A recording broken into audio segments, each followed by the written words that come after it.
Oh, well, that's okay. I just deleted those videos. That was...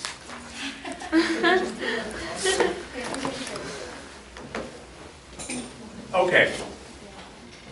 I thought I turned that on.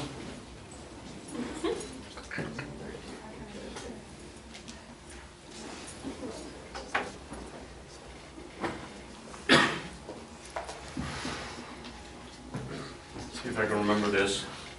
Before, we're talking about stellar evolution today. So, here's the one really big thing I want you to know about stellar evolution. We are made of stars. Who? Us. We are made of stars. Right?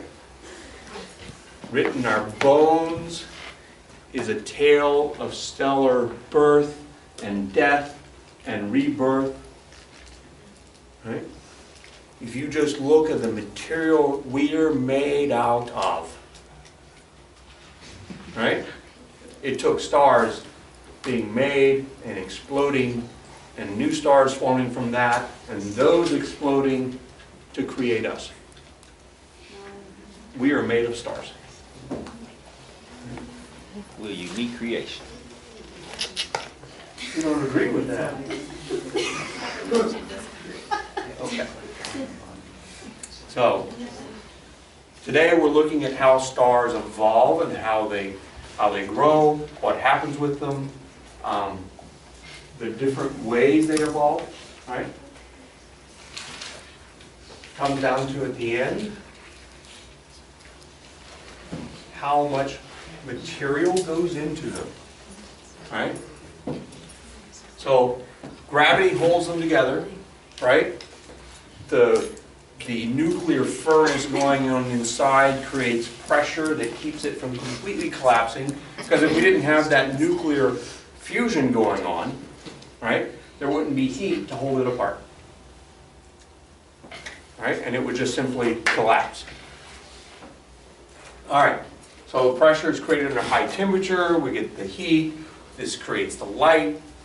And all this heat is constantly replaced because the nuclear fusion continues to go on until it runs out of fuel. Right? Once a star runs out of fuel, and by running out of fuel I mean there's no longer any material that it can fuse. There's no longer enough material of the types it can fuse. It becomes a couple of different things. One, a white dwarf, right? One, a white dwarf, or if it has enough mass, then it explodes and leaves behind either a neutron star or a black hole.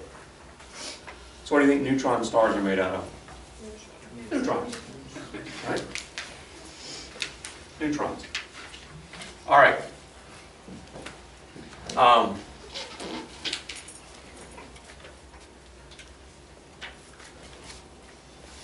So mass is where it all starts. It takes a very long time, billions of years for a star to come together and to go through its whole life cycle. Right? Our star, the sun, is about 5 billion years old. We'll get another 5 to 10 billion years out of it. Right? At some point, it's going to cool off enough. At some point, it's going to cool off enough and burn up enough fuel, right, that it's going to expand out. And when it expands out, well, that's it, right? Once it expands, it's going to blow up. Well, it's going to expand out past where we are. So, you know, we've only got a few billion years left, right? And we may be. The latest studies of exoplanets suggest that we are one of the earlier solar systems out there. So, there are a couple of ways we look at this. One is we look at all the stars we see out there. All right? We look at all the stars we see out there and we say, okay, is there a pattern? And for some of them we see a clear pattern. And then we write computer models to try and simulate what would be happening. and see if those models agree with what we see when we look out in space. Right? So, there's this division of low mass stars and high mass stars, and that division happens at about a mass 10 times that of our sun. Right? We have a low mass star.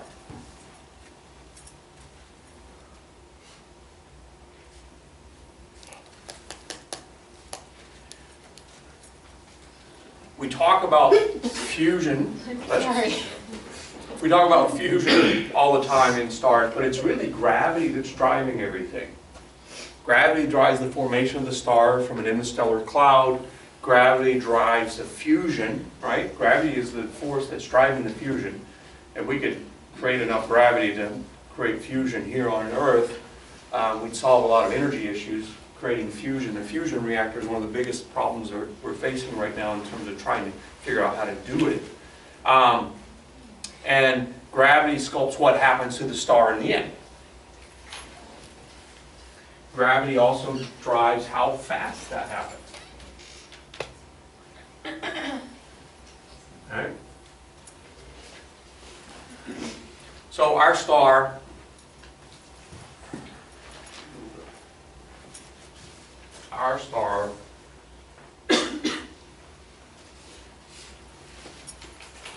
began as part of this big interstellar cloud, right?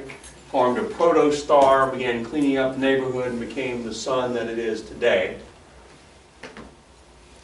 And eventually will become a red giant, although it's not enormous, 30 times the size that it is now. Right?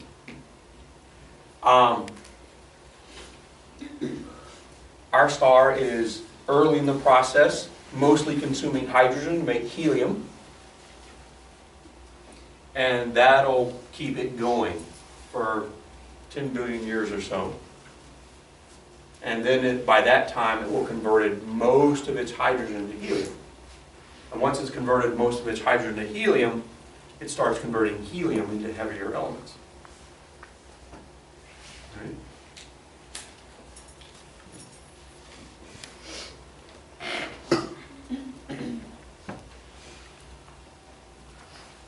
Stars begin going through this process. Some do it quickly, where they heat up and expand, and they cool off and contract, and heat up and expand, and cool off and contract. Ours will probably do some of that, right? Be a red giant, go back to being a yellow, go back to being a red giant.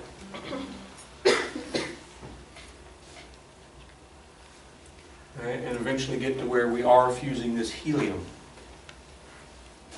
We can look out and we can see stars that do this on a rapid basis. Ours won't do it rapidly, but we see some that do it on a rapid basis. And then,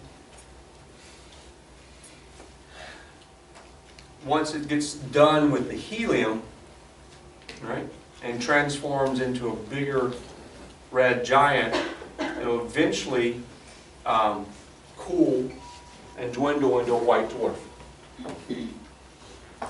Some of the material will blow off, not in an explosion, just go away. And what will be left will be this little white dwarf, about 1/100th of the size of the sun now. So it'll go up to about 30 times as big as it is, down to about 100th of the size it is now.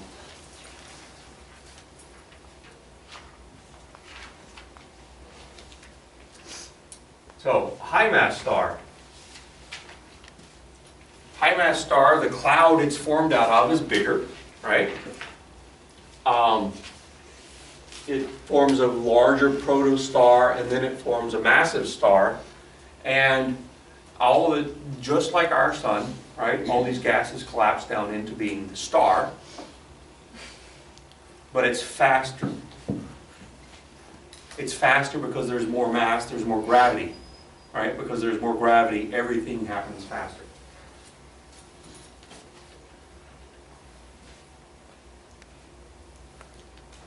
So, massive stars do this something similar, right?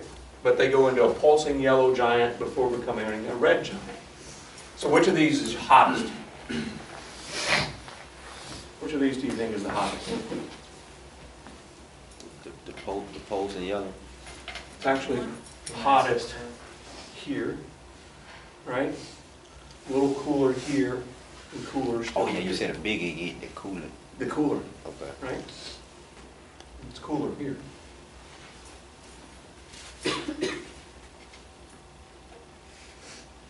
And it's up here, right? It's in these supermassive stars where we begin creating things like iron, right? Our sun isn't going to create much in the way of iron, but the big ones do.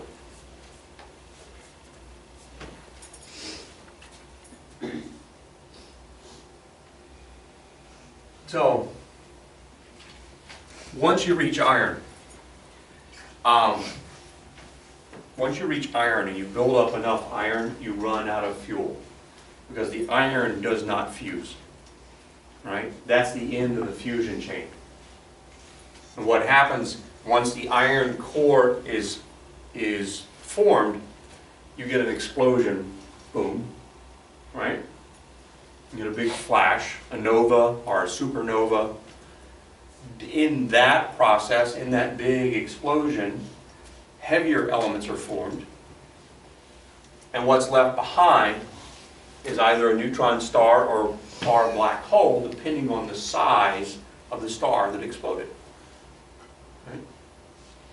So once you blow off all the material that's fusing, right, and you're left without anything to heat it up and keep it from collapsing further, it just collapses. And a neutron star, all the electrons are pressed down into the protons and turn them into neutrons, and so you get just neutrons. And in a black hole, the mass is enough. Why is it called a black hole? Do you know? Because nothing, even light, can escape from the event horizon. Right, because not even light can escape from it. Right? Not even light can escape from it. That's why it's called a black hole. Now, black holes are not necessarily big, right? They might be yay big. They don't have to be enormous. They just have to be extremely dense.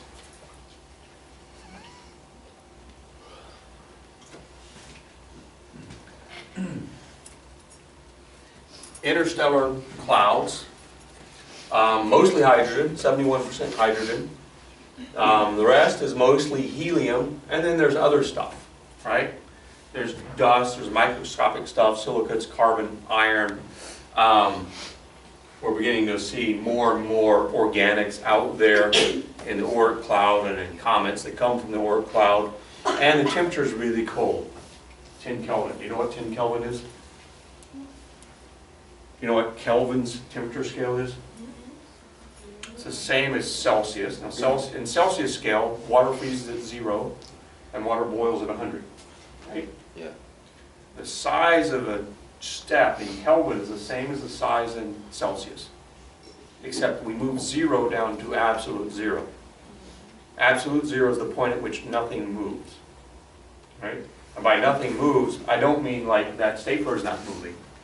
By nothing moving, I mean none of the molecules in that stapler are moving. Like steel. Yeah. Right? You have to get something really, really cold before you take all of the energy out of it, because molecules in the air are moving all over the place, right? Molecules in that stapler are moving all over, they're vibrating, right? So 10 degrees Kelvin is minus 263 degrees Celsius, right? So cold, right? Very cold.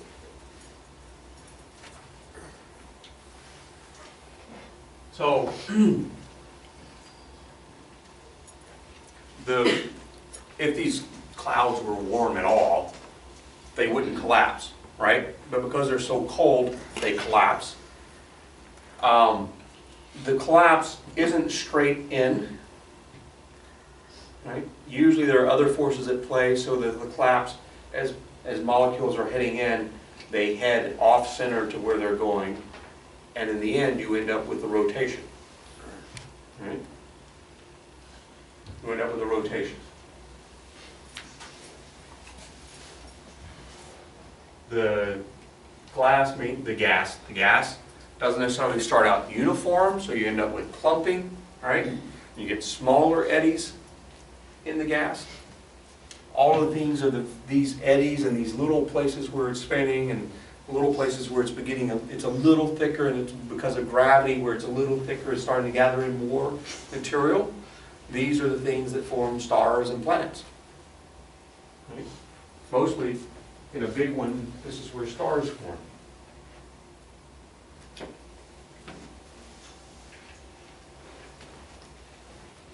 And once it gets to where we're looking at about a half a light year, you know, you usually got a pretty decent little protostar in the middle. They're characterized by this flow at the poles that's driven by the fact that they have a magnetic field, right?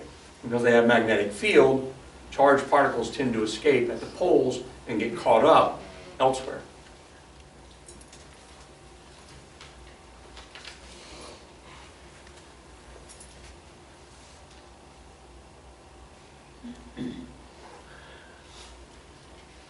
When we look out at the stars and look at these nebula, this is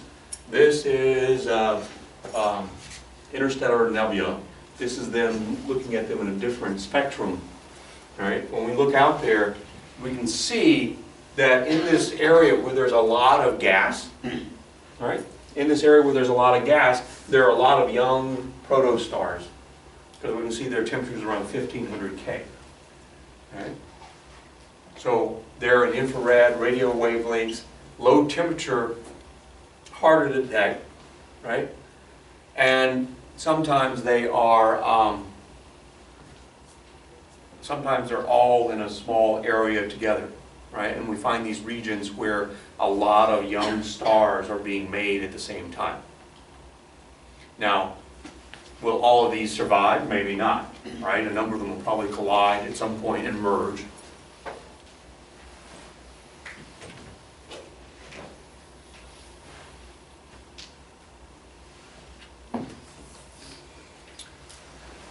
Once a protostar gets up to high enough temperature, it begins to fuse. And then it's starting to turn over into being a star. Right? Once fusion starts, it's no longer collapsing, but it's still gathering in new material. Right? Still wrapping up new material in there. And, you know, for a million years, this keeps on going. We see stars out there where you can see that this process is going on. Right? We see stars out there where you can still see the disk of material around it that's still spiraling in and still being added to the star.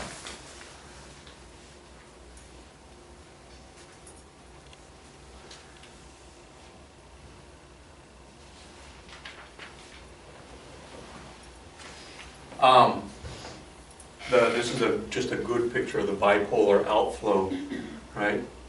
This red is the part of the jet heading away from us, and the blue is the part of the jet heading towards us, and that's just at the poles of the protostar, right? Some excess material gets ejected along the poles of the star.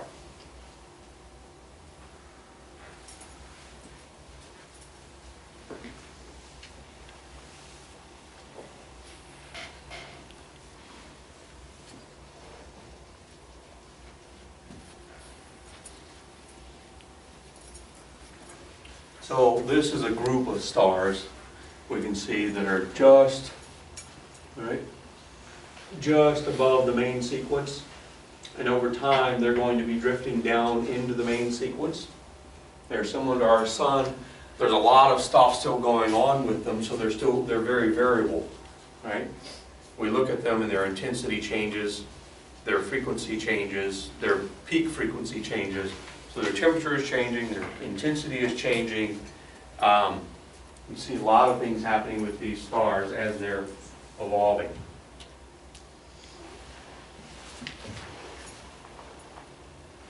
All right. So, very few stars down below 1/10 the size of ours. Right?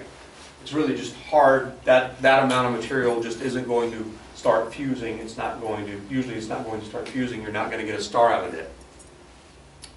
There are some things that between the size of our planets and those that we call brown dwarfs, they're just dim, hard to see. They didn't quite make it to being a star. On the upper end, about 30 times the size of our sun seems to be another limit. Okay? At this point, the star may be so bright that material can't make it in.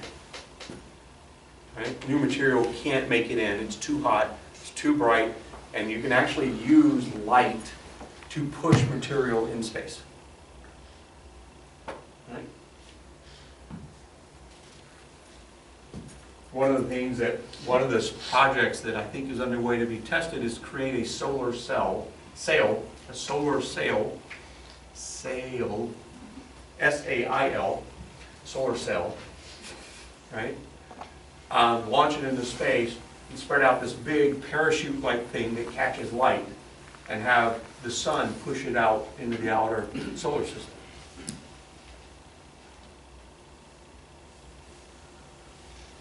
All right, because it's all about gravity, right? The mass of a star ends up determining the core temperature. And that, you know, how much mass is pressing in, how much pressure is in the middle, the gravitational pressure in the middle determines the temperature.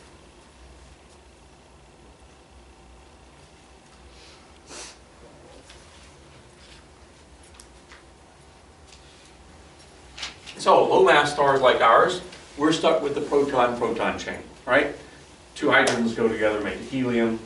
We get some helium-3 up to helium-4, and that's pretty much the limit of our cycle. High mass stars, though, have enough pressure to start converting carbon, nitrogen, and oxygen. All right?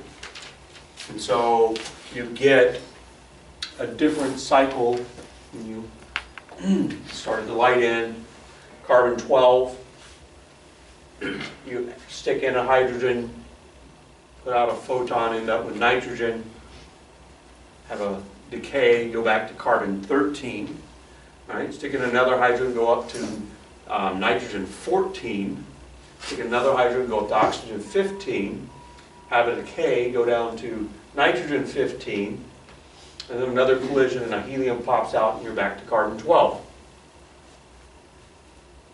Right? And every step along the way, getting energy out, putting some in and getting some out, some in and some out, energy out, energy out. So this cycle of carbon-12, right? Nitrogen-13, carbon-13, nitrogen-14, oxygen-15, nitrogen-15, back to carbon-12. The more massive stars can take the atoms through this process.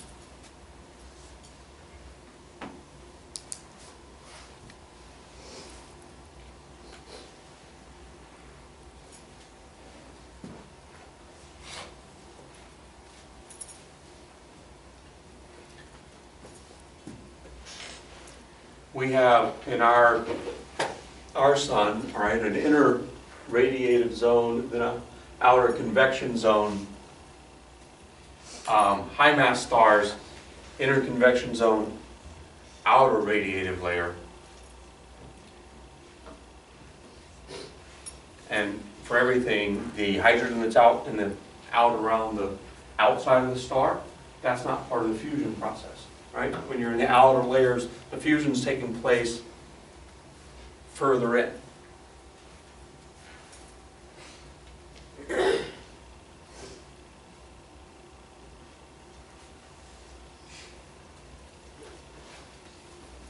you want to know about how long a star is going to live, right, on the main sequence, how long will it be on the same main sequence, Depends on how fast it's consuming the material it's using.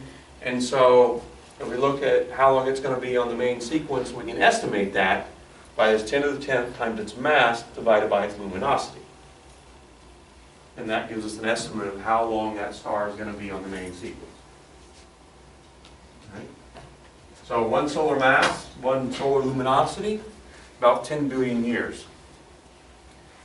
Once we go up to twice that and 20, about 1 billion years.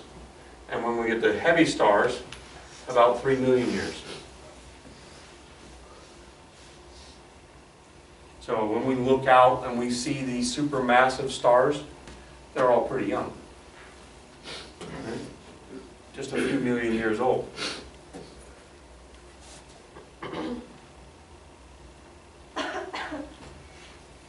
How do you get off the main sequence? Well, you become a giant, right? So we begin using up fuel, and then we end up where we reach helium fusion, and we're out as a giant, right?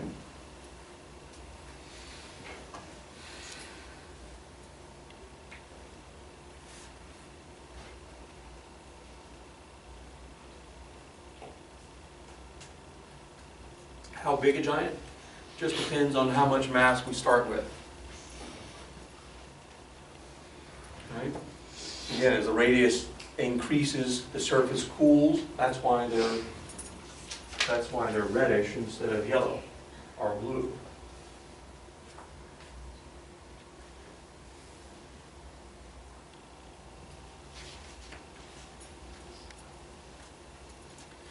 All right, so in giant stars, if we look at these heavier fuels and what it takes to get two helium atoms together, and what we draw here, all we draw on here are the cores, right? The nucleus of the atoms.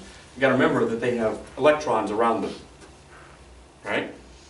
And so when you're trying to force two helium atoms together, the electrons repel each other, and then the nuclei also repel each other, right?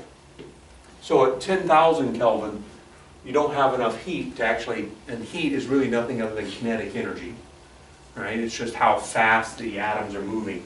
You don't have enough kinetic energy to make them go together, but at 100,000 you do, and two heliums become a beryllium.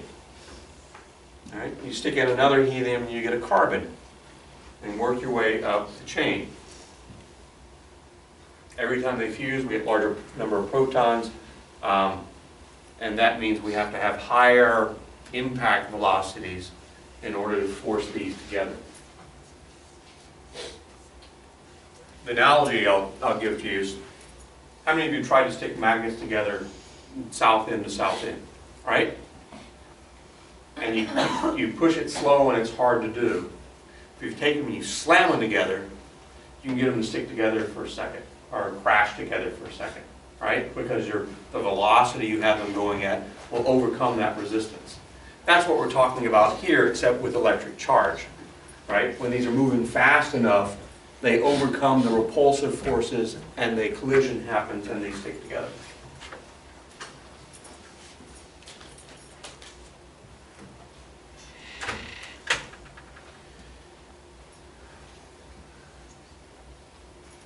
So, in the giant stars, we get this helium fusion, about 100 million Kelvin. This proceeds smoothly for high mass stars because the core pressure and temperature are high to begin with. Low mass stars, however, don't reach this unless they collapse quickly. Right?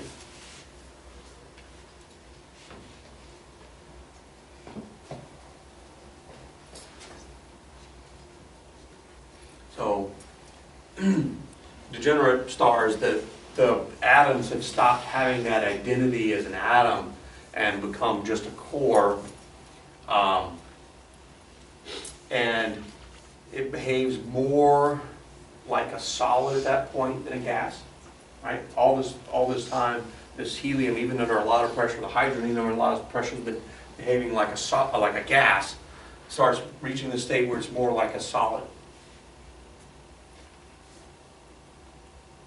And then we get this flashover where all of the material gets consumed pretty quickly.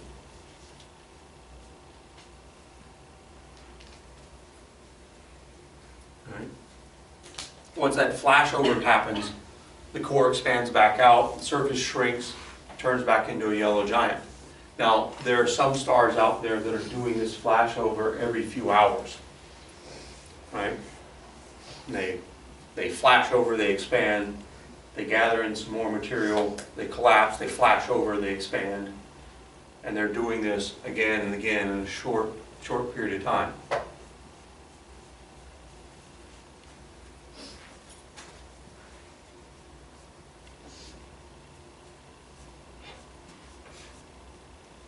These we call, right, variable stars.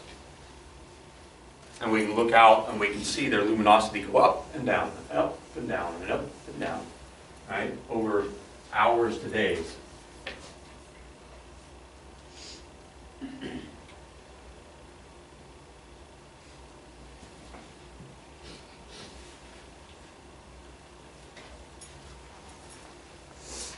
Then out there are, pulsating red giants. Well, they're giants, so they take longer to do everything. But then there are some weird ones out there that are variable, but not in any regular process. All right? Variable stars. So how many of you have heard about, been paying attention at all to this star that has something that's passing in front of it that's big, and something that's passing in front of it that's small over a regular period of time? And people have been conjecturing about what this is. No? No? None of you? Okay.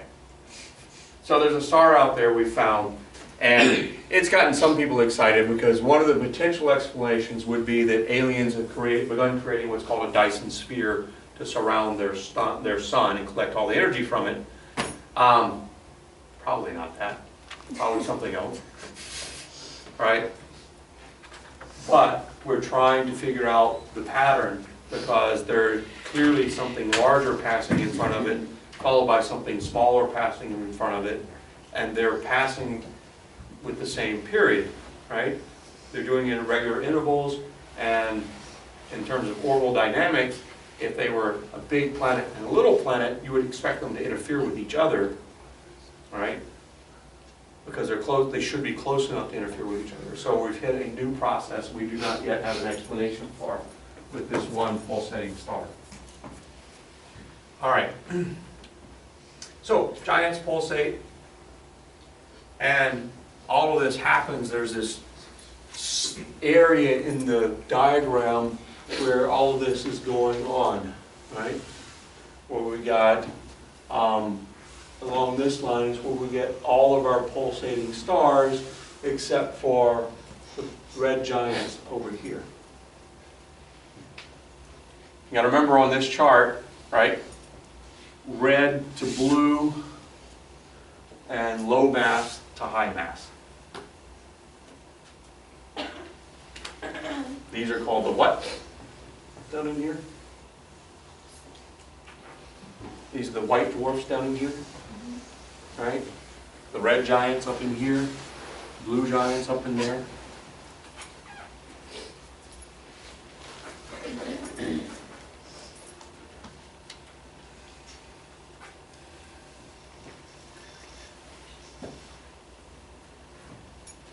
If we plot, this is a luminosity versus the log of the period in days.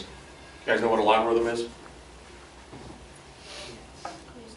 So logarithm is really, if I say the distance between, on a log chart, between 1 and 10 is this, then the distance between 10 and 100 is the same, and the distance between 100 and 1,000 is the same. Right? So a log chart squeezes in the higher numbers so that from 1 to 10 to 100 to 1,000 is the same distance.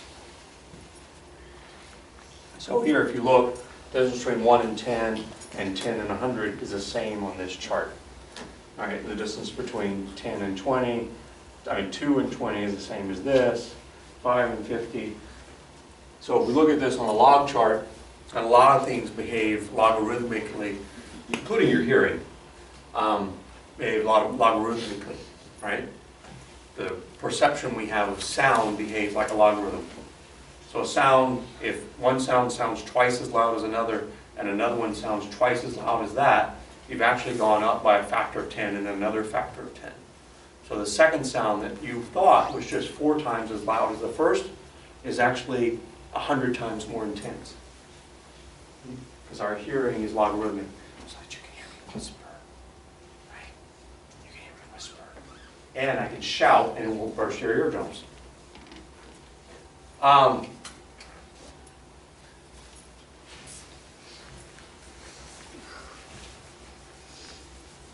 Okay, so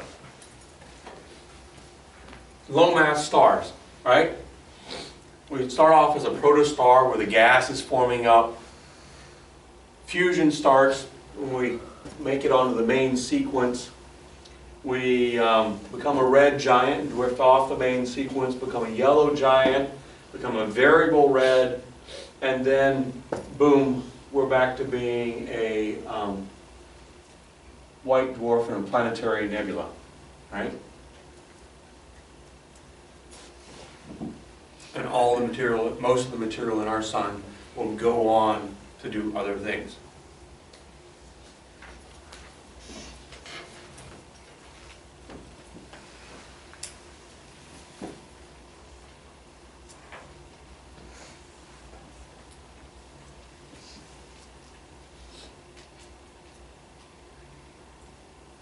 So if we look at this on the chart, right? We start off here in the main sequence, and then we become a red giant, and then a yellow giant, and then a variable, and then boom, we make our way through planetary nebula hood over to being a white dwarf.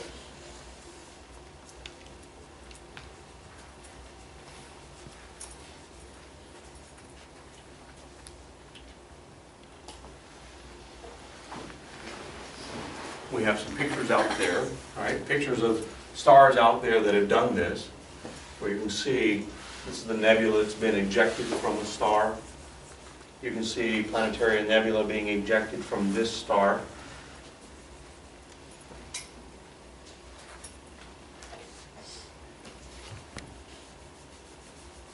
Okay, massive stars. Massive stars, where we get our heavy elements from nucleosynthesis, and if you look, we expect to see iron, silicon, oxygen, neon, carbon, helium, hydrogen, layers where those are the predominant material in the center of these heavy stars.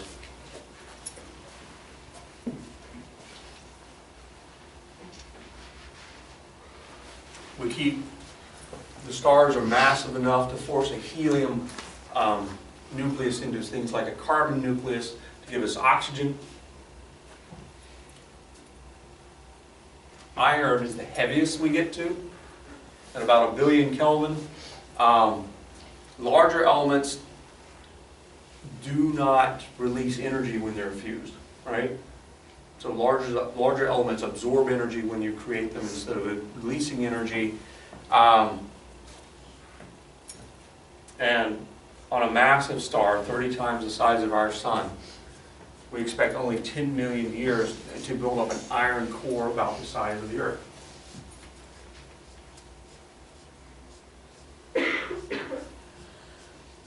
So what happens with massive stars? Well, they form large and hot, right? Become blue supergiants, yellow supergiants, red supergiants, and then explode.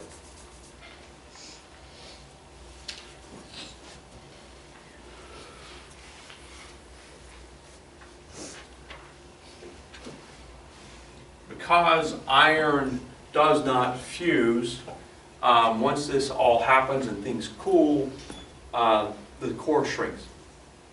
And under gravity, the electrons merge with protons to form neutrons. We end up with a sphere of neutrons. Core pressure can drop suddenly, and when it does, the inner layers collapse, and when that collapse takes place, we get an extremely dense ball, right? Something the size of the Earth becomes something just 10 kilometers in size, and it's all neutrons.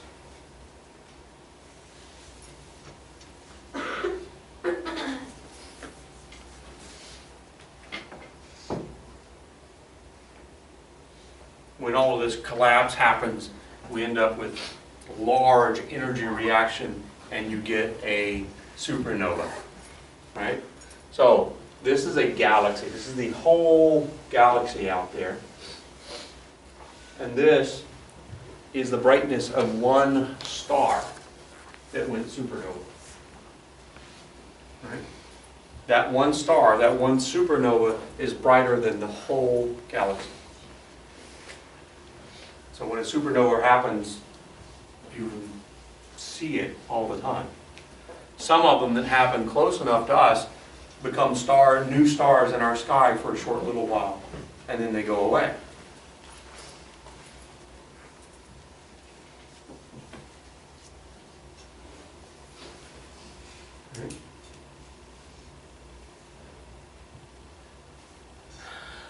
It's in this giant explosion that we get even heavier elements than iron, because we've got enough energy, things moving around fast enough.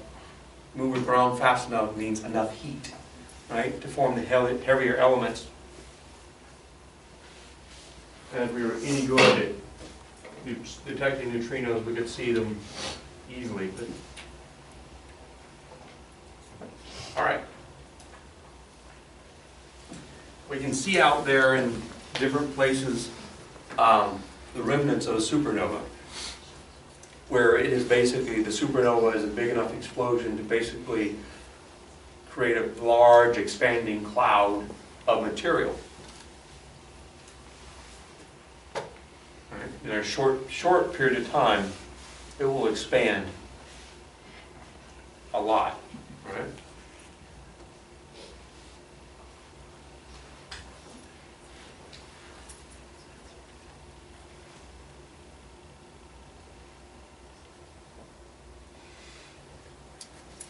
So,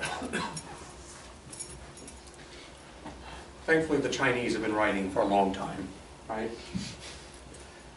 This, in the Crab Nebula, is a supernova that they recorded back in 1054 AD. Okay? So they saw it. It was one that was bright enough that they could see in the sky without a telescope. They wrote about it, and we can now look out and see what does it look like today.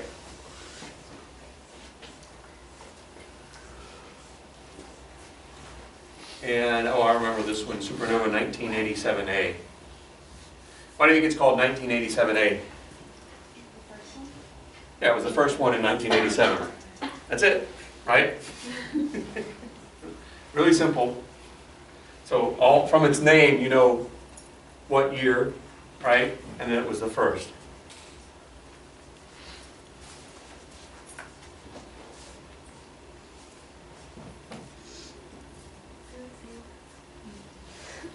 So there have been a lot of different thoughts through the years over how stars evolve.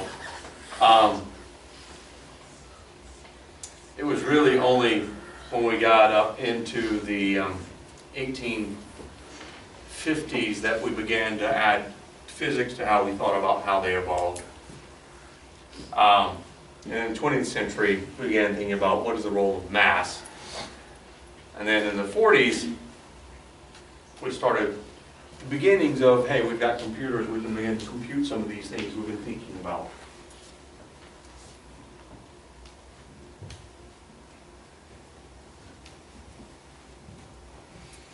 So how do we test our theories? We run a simulation and we see what happens with the star that we simulate, and we see, does that line up with what we see out there in the universe in terms of what stars appear to be doing right now, right?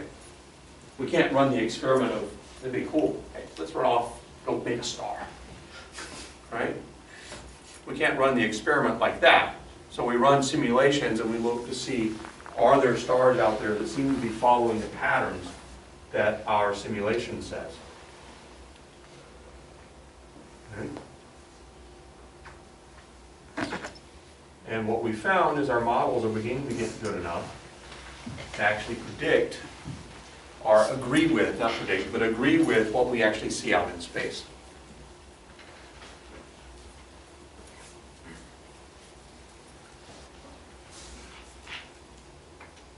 Okay, questions?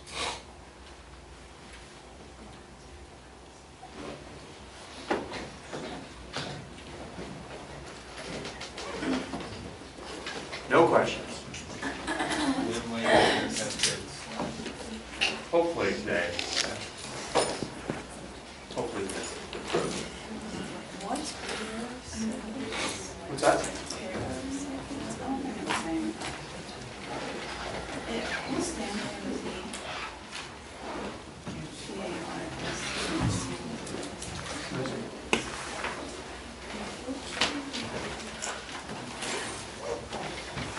Parsecs. I'll add you these letters over here. Parsecs. So what's the So- difference between parsec and parsec? So a parsec is a